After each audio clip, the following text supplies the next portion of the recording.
Bonjour à tous et bienvenue dans le 13h. Tout de suite, le sommaire. Les personnes affectées par le projet de construction de logements sociaux dans le zoo sont la cible de la Direction générale de l'habitat. Elles ont eu de plus amples informations sur l'évolution du projet.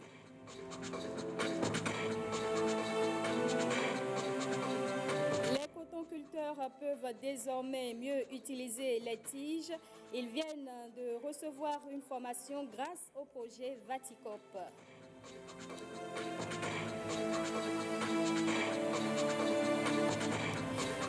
Et puis nous irons à Lokossa. Là-bas, les membres du conseil départemental de surveillance épidémiologique ont été installés.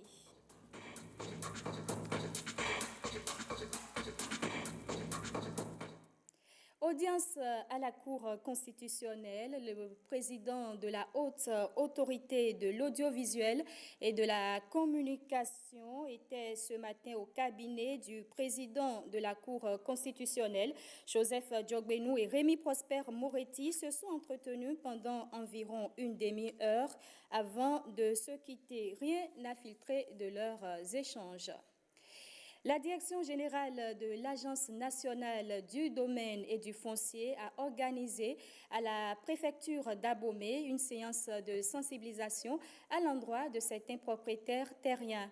Il s'agit des personnes affectées par le projet de construction des logements sociaux dans la cité historique d'Abomey et ses environs. L'objectif étant de mettre les uns et les autres au même niveau d'information. Voici le reportage. Le plan d'action du gouvernement, c'est plus de 9 000 milliards d'investissements.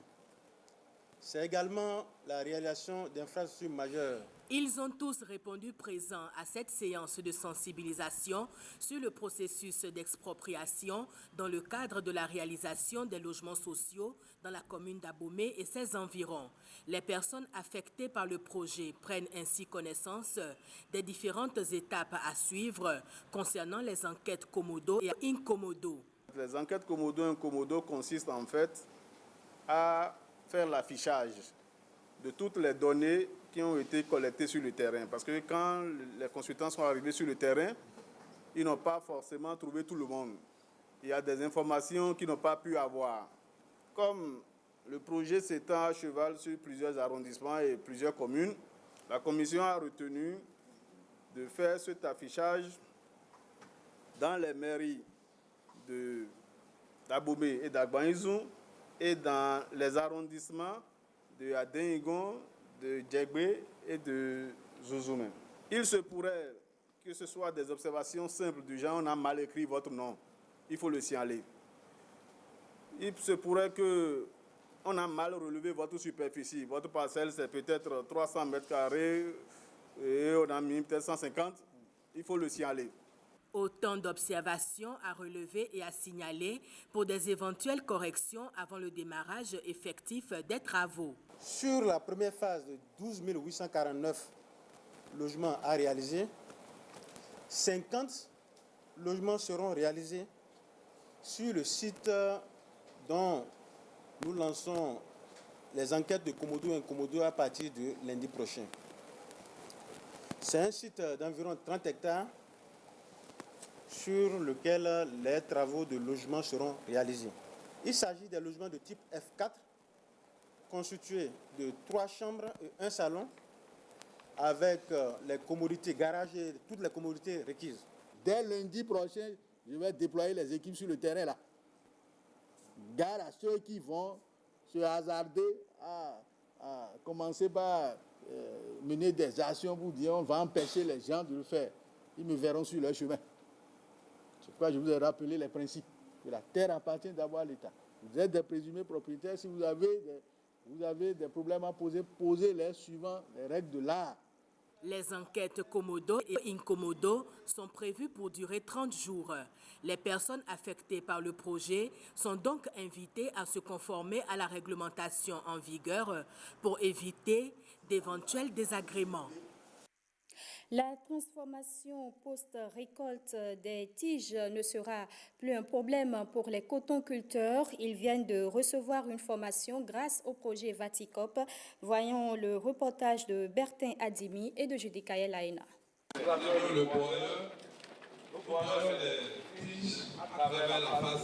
C'est désormais une réalité au Bénin. Les résidus du cotonnier, après la récolte de l'or blanc, peuvent être transformés. À l'origine de cette innovation technologique, le projet de valorisation des tiges de cotonnier dans la fabrication de panneaux de particules Vaticop. Si les feuilles du cotonnier sont faciles à restituer, les tiges de cotonnier sont plus difficiles parce que c'est plus lent la dégradation. Ça contient de la lignine.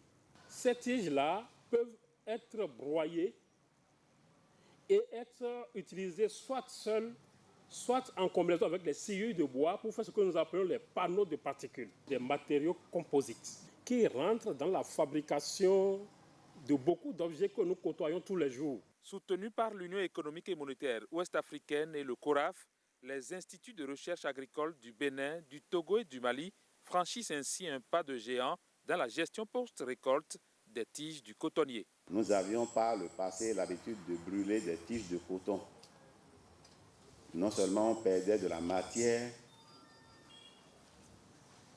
on agissait de façon négative sur l'environnement, mais c'est qu'on brûlait de l'argent, on brûlait de la valeur. Si la tendance s'inverse désormais, c'est grâce à la politique de valorisation du potentiel humain, principe cher au gouvernement en place. Ainsi donc, cette technologie qui existait ailleurs, peu connue au Bénin, est maintenant à portée de main. Ces hommes et ces femmes de l'Institut national de recherche agricole du Bénin, qui occupent une place de choix dans le système de production des biens et services, nous donnent l'occasion de faire découvrir au monde entier que désormais, depuis Parakou, on peut produire des panneaux à particules à base de tiges de cotonnier.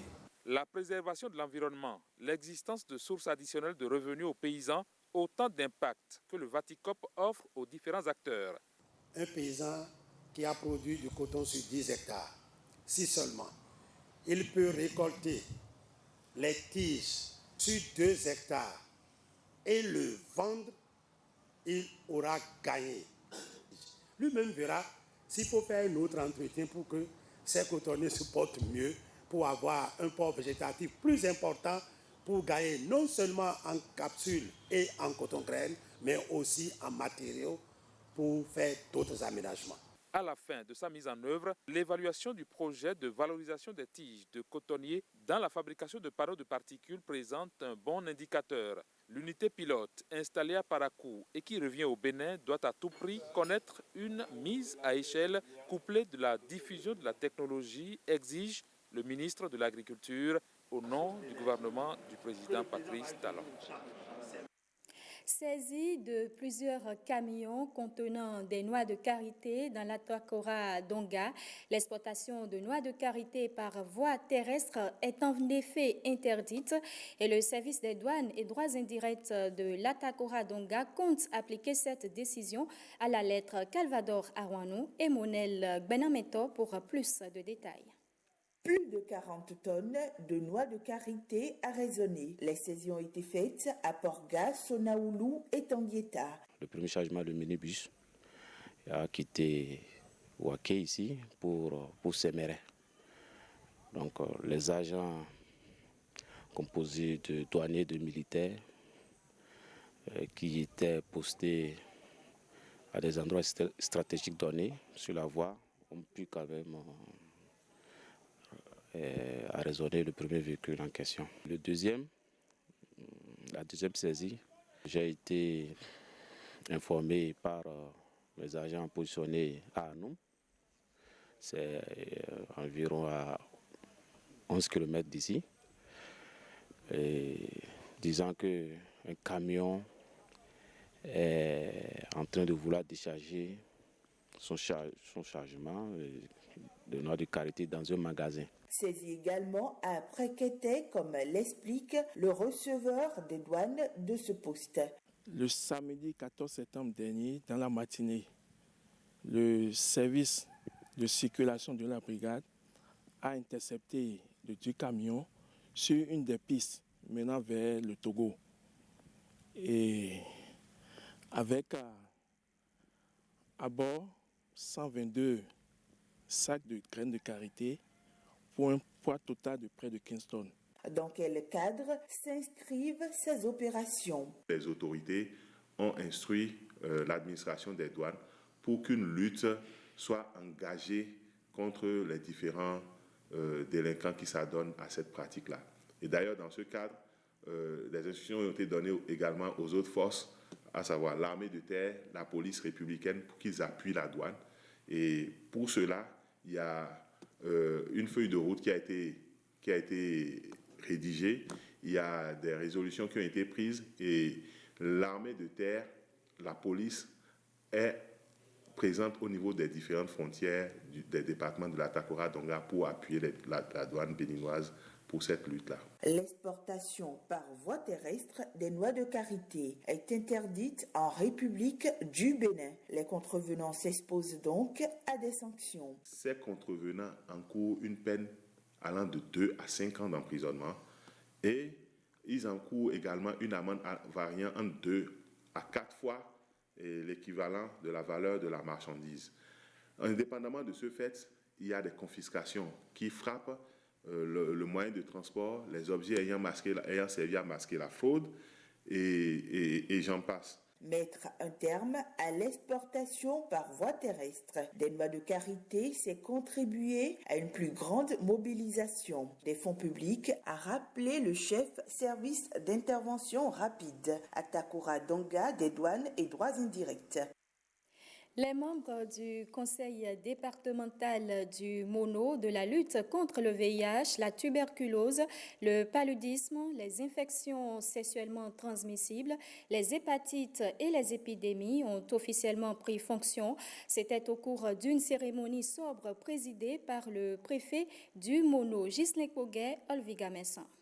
Je vous installe ce jour en votre qualité de membre du conseil départemental. Officiellement installés, les membres du conseil départemental de lutte contre le VIH, la tuberculose, le paludisme, les infections sexuellement transmissibles, les hépatites et les épidémies. Cette cérémonie officielle d'installation montre la volonté du chef de l'État d'aller plus loin que l'ancien système centralisé et unidimensionnel, concentré sous l'autorité du président de la République. Le programme d'action du gouvernement 2016-2021 a accordé une place de choix à l'amélioration des conditions de vie des populations en considérant la santé comme un outil de développement. Notre pays, le Bénin, dispose de différents programmes et projets intervenant dans le secteur de la santé, mais force est de constater que la plupart des programmes et projets mènent leurs interventions de façon verticale et n'évoluent donc pas vers l'élimination des maladies prioritaires. La réforme en cours veut effacer les insuffisances de l'ancien mécanisme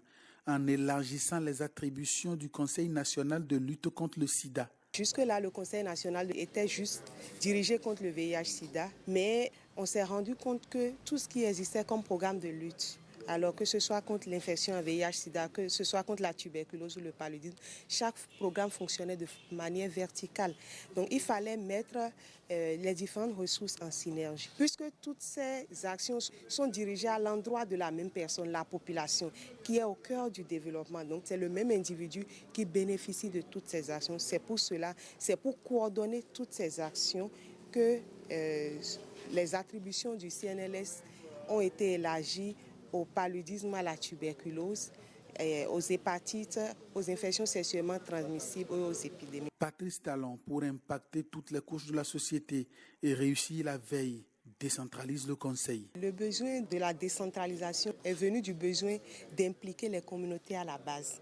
Parce que jusque-là, tout se faisait au niveau national, mais le moment est venu que les communautés soient acteurs de leur propre santé, qu'elles soient davantage impliquées, que chaque préfet, que chaque maire s'implique dans la santé de la population. Donc c'est pour les intéresser davantage à cette question, c'est pour les intéresser à la mobilisation de ressources, à tout ce qui est action de lutte contre ces différentes affections et à la veille épidémiologique que le besoin est venu d'installer ces différents conseils départementaux. La nouvelle vision implique l'approche One Health. L'approche pour aborder les questions de santé publique prend en compte l'environnement et la faune.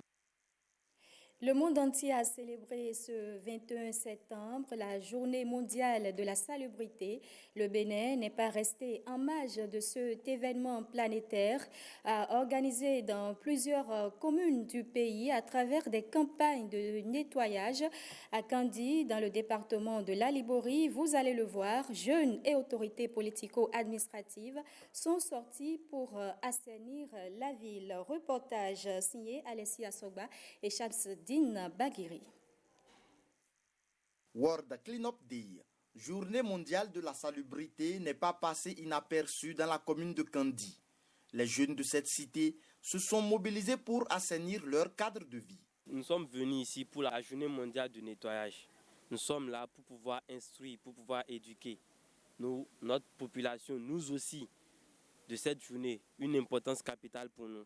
Raison pour laquelle nous sommes venus ce matin pour pouvoir, avec la complicité et l'aide de monsieur le maire, nettoyer les alentours de la mairie, prendre part le tribunal, la poste, la perception et revenir dans la mairie. Tant qu'on ne protège pas, on ne nettoie pas l'environnement, le cadre dans lequel nous sommes, ce n'est pas évident qu'on ait une bonne santé. Et également, ça ne sert à rien de toujours refaire les mêmes activités, de toujours jeter et de venir ramasser. Si déjà dans nos maisons, on peut avoir des poubelles où nous allons mettre les déchets afin que notre environnement, notre cadre de vie soit sain. Donc je demande à la jeunesse kandienne, au lieu de rester dans les assemblées, je les invite sincèrement à prendre en main leurs responsabilités. Celui de poser des actes de citoyenneté, comme ce que nous venons de faire ce matin. La mairie de Kandi salue cette initiative de jeunes. Plus l'environnement est propre, plus notre santé elle est saine. Une journée mondiale de la salubrité, c'est très heureux, mais la salubrité n'est pas pour une seule journée. Les enfants, merci de comprendre cela. Et notre souhait, c'est de faire en sorte que vous puissiez capter cela et garder cela et en faire une habitude quotidienne. Les écoliers et élèves ayant pris part à cette campagne de salubrité ont également été sensibilisés sur les mesures d'hygiène à observer dans leur entourage. Et pendant ce temps, la Fondation Etisalat récompense les meilleurs élèves de Huyogbe et de Bopa avec des fournitures scolaires. La cérémonie de remise est accompagnée d'un concert animé par l'artiste Zénab et Saboran Danielou, Ghislain Poguet, Olviga Vincent. Peux-tu être triste et fragile pour qu'il l'avenir n'est que table noire perçant. 180 élèves venus de 12 collèges d'enseignement général public des communes de Huyogbe et de Bopa, récompensés par la Fondation Etisalat en partenariat avec la Fondation Benoît Zokli. Des semences pour susciter davantage l'émulation dans le rang de nos enfants qui constituent l'élite du Bénin de demain. Cette noble action honore ses initiateurs. Le geste s'inscrit dans une tradition maintenue à Mauve. Mourbina, nous croyons en l'excellence. Nous en avons fait pas seulement un objectif, mais une priorité de tous les jours. Nos techniciens, nos commerciaux, nos collaborateurs sont engagés dans une démarche d'excellence pour nos clients. Nous sommes engagés pour avoir le meilleur réseau possible, qui fonctionne de la meilleure façon possible, pour avoir le meilleur débit et la meilleure qualité de la voie possible.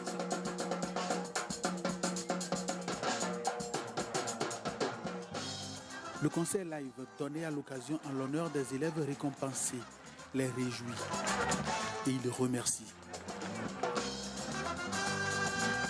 Je n'ai pas pu trouver les mots justes pour exprimer ce que ressentent mes camarades et moi. Acceptez que nous vous disons simplement Ekpe. Merci. Thank you. Gracias. Thank you.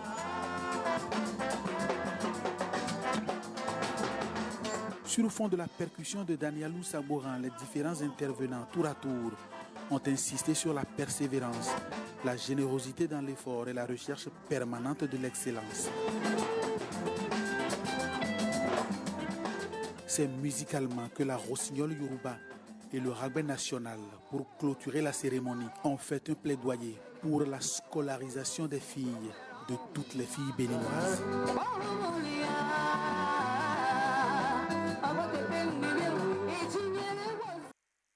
On reste dans le domaine de l'éducation pour vous dire que le complexe scolaire Clé de la réussite récompense également les meilleurs élèves de l'année scolaire 2018-2019. Cette fête de l'excellence ponctuée d'actions de grâce à Dieu s'est déroulée en présence des membres du corps professoral, des récipiendaires et de leurs parents et amis. Voyons ensemble le reportage. Acclamons la parole de Dieu. Par une messe d'action de grâce, élèves et enseignants du complexe scolaire Clé de la réussite rendent témoignage de leur reconnaissance des bienfaits de l'Éternel. Un privilège salué par le Père célébrant. Des gens ont voulu être là aujourd'hui, ils n'ont pas pu. Ils sont à l'hôpital. Des gens ont voulu voir ce jour. Est-ce parce que nous sommes saints? Vu que non. C'est parce que Dieu nous a fait miséricorde. Plusieurs dizaines d'étudiants en fin de formation en transit, déclaration, consignation, magasinage et en secrétariat ont reçu leur parchemin. Ils sont doués d'aptitudes professionnelles qu'ils mettront à la disposition de nos entreprises. Nous faisons alors notre parfaite recommandation à leurs employeurs qui seront satisfaits de leurs services vu leur conscience élevée et leur assiduité au travail tout au long des cours théoriques et des 3 mois de stage pratique qu'ils ont effectués en entreprise. Très contente d'avoir mon diplôme et dans peu de temps, je crois avoir un travail et commencer par travailler. Le meilleur au CAP a reçu un ordinateur. Les gros lots, 2 motos reviennent aux 2 mentions très bien au bac 2019. Au complexe Clé de la réussite, en marge des enseignements généraux et commerciaux dont les résultats divers examens sont excellents, nous assurons également une formation professionnelle en transit et secrétariat. Au cours de cette formation professionnelle, nous avons veillé à assurer une adéquation de la formation et les besoins du marché de l'emploi. Il n'est pas superflu ici de vous rappeler qu'au complexe Clé de la réussite, toute mention très bien au bac donne droit à une moto. Tout élève qui se classe parmi les meilleurs au BPC et au CAP a droit à un ordinateur. Quant aux élèves qui passent en classe supérieure avec une moyenne au moins égale à 13 sur 20 au secondaire et 15 sur 20 au primaire, ont droit alors à des kits scolaires. Les parents, vous êtes dans cette salle, je vous invite, vous en faites déjà, mais nous vous demandons humblement d'en faire un peu plus pour accompagner ce complexe, pour accompagner le système éducatif béninois. Et nous comptons sur vous. Les meilleurs élèves du primaire et du secondaire ont aussi reçu des prix. Et la page culture de cette édition est dédiée à l'artiste plasticien Laudamus Segbo. L'artiste consacre son art à la représentation du divin, celle des dieux du panthéon vaudou. En l'occurrence, son travail est reconnu par ses pairs et dans les galeries du monde entier. Mais pour le public profane, l'artiste et son œuvre restent encore un mystère. Dans cet élément, Nicanor Kovi nous fait découvrir dans sa galerie le peintre qui invoque les dieux. Laudamus Segbo. Étymologiquement, nous louons le grand esprit. Avec nom pareil, le mari de Savalou était prédestiné depuis le berceau à vouer sa vie à l'invisible. À grands aplats de couleurs, le peintre poursuit son voyage au pays des dieux, aujourd'hui encore. J'ai pris le vaudou comme un travail, parce que c'est un travail spirituel où tout est concret. Il n'y a pas de vaudou non ou de vaudou-ci qui ne prône pas la loi de la nature, la loi de cause à effet. C'est pour ça que ce côté de vaudou m'intéresse beaucoup. L'artiste peint l'étoile comme une femme connaît les joies de l'enfantement, au bout d'un long travail. Pour Laudamus, pareil travail est confié aux mains des dieux à qui il s'offre en pâture. Quand je veux peindre, parfois je me laisse aller pour que ces dieux-là me parlent. Il y a parfois que je peins et que je me retrouve qu'après avoir peint. Et c'est après cela que je peux ajouter ma connaissance. Mais au départ, ce n'est pas ma connaissance. Je sens que j'ai été possédé. Ceux qui doivent peindre m'ont aidé à peindre. Pour l'ancien pensionnaire du lycée Béhanzin, sa condition de plasticien est une quête constante qui a commencé avec la rencontre d'un grand maître. Je suis arrivé à la peinture en cherchant Joseph Pobli. Arrivé à un moment où l'art est en train de m'arracher aux études, je suis allé vers lui. Et il m'a accueilli et c'est comme ça que j'ai commencé. Mais après, j'ai compris que je devais prendre ma voie. Puis le peintre s'est créé un univers équilibriste dans lequel les dieux chevauchent les hommes, les femmes aussi. J'ai rencontré la nature, j'ai rencontré les dieux et c'est par là même que les dieux m'ont révélé la force de la femme et j'ai commencé par peindre des nus. Et c'est par là que les nids se sont rebellés, ont quitté la toile et j'ai compris que je dois associer les deux. Sinon, je ne peux pas évoluer l'un sans l'autre. Elle est la nature, la femme. Elle est la force de la nature. L'art de Laudamus, comme le dit le peintre, vient de ses tripes et de ses origines, et pas d'une école ni d'un courant pictural. Si déjà l'art est venu d'Afrique, que ce soit la peinture, que ce soit la sculpture, ce n'est pas dans des livres et autres que je peux apprendre. Donc je suis inclassable, je suis le début. Moi je travaille sur l'art du début. C'est ça. Et ce n'est que comme ça que j'évolue. L'apprentissage, l'affranchissement, puis la notoriété. Tout cela, Laudamus l'a connu. Pourtant, quand il s'agit d'évaluer son parcours, le peintre préfère ne se souvenir que de la raison qui le fait peindre encore. Rien n'est encore fait. Mais je me souviens qu'à Bruxelles ou à Paris, et certainement à Marseille, dans mes performances, en expliquant le vaudois des endroits, des gens tombent. Des gens tombent, des gens rentrent en transe. Pourtant, c'est des blancs. Il y a 20 ans, il célébrait encore des messes de peinture corporelle en toge et caleçon devant des modèles féminins dénudés. J'ai tout donné à la femme. Et la femme m'a tout pris. Et je continue pas à lui en donner encore et toujours. Aujourd'hui encore, Laudamus Segbo touche du bout de son pinceau le féminin absolu, le divin, voire le mystique, au point d'en faire le plasticien qui s'est murmuré à l'oreille des dieux. Et c'est la fin de ce journal. Merci de l'avoir suivi. Très bonne semaine à tous.